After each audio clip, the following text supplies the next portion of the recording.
Hey guys, what's good? Mike here, Laker Talk. So let's talk Lonzo Ball. Is he overrated? Is the whole idea of Lonzo Ball overrated?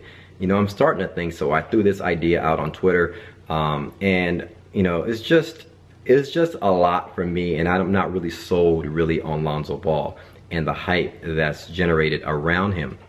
And a lot of it is due to his dad, you know, to be honest with you.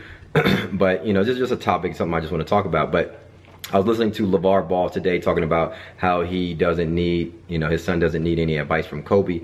And I'm not even tripping on that statement or what he said, because I get what he's saying. LeVar Ball is kind of like a delusional dad who is overconfident and wants to do it on his own, right? He wants his son to win or fail with his own doing. He doesn't need any help right now. He wants Lonzo Ball to be him. And you know, if he needs help, he'll ask for it. You know, and that's kind of like LeVar Ball's sort of MO. So I'm not tripping on that, but it's just a lot for me to consume. And you know, the draft is coming up on Tuesday, a few days away, and I don't know if in my opinion, I don't know if Lonzo Ball is the consensus #2 pick. Now, I believe he's definitely a top 7 player in this draft.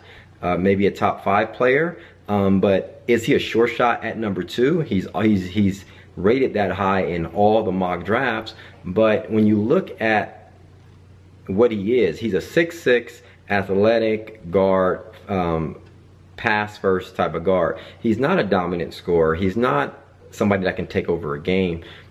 He's not a dominant defender. He's not as quick as guards you would think, like you know, like Russell Westbrook, you know, Derrick Rose and things like that coming out of college. He's not that fast. He's kind of lanky, and he's not really fast for his size, or not overly fast. He's got to get faster and stronger to really dominate, in my opinion. And will he be a good player? Yes, I think he'll be a good player.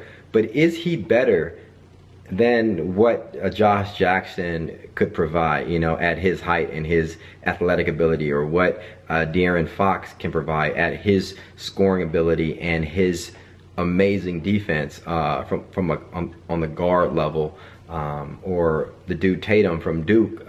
He reminds me of like a Trey Lyles. You know, I don't think he's that high. I think Tatum is definitely over, you know, like after a top 5 pick, something like that. But you know, what those guys would provide to our team, do we need Lonzo Ball? Is he the savior for it? I just don't know. Now, so I could be wrong. I'm not saying he's not the savior, he's not the guy to pick. I'm just saying I'm not 100% sold on this idea. I was watching film yesterday on YouTube, about 15-20 minutes worth of like breakdown of Lonzo Ball, and I'm just trying to tie it all together and try to figure out who is he at the NBA level.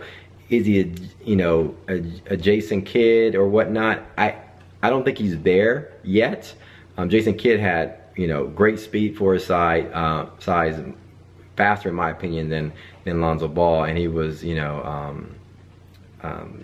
Lonzo Ball is not there in my opinion. But could he be there? Is he worth the #2 pick? Do Lakers keep this pick because there's no sure shot game changers in this draft, or do we trade the pick because of this? I think those guys are good. All these guys are that's in this draft, but they definitely need like some years to really develop.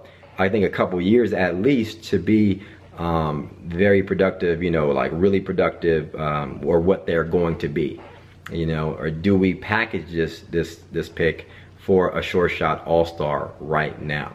I don't know. So I just have some doubts on all the hype that's going around. And like I said, yeah, I believe a lot of it is attributed to his pops, but at the same time, Laker fan base love Lonzo Ball. I don't know. Hit me up in the comments below. Let me know your thoughts. Thanks for commenting, liking, subscribing. As always, follow me on Twitter at MikeSportsLA. Talk soon, guys. Hit me up in the comments. Let me know your thoughts. Peace.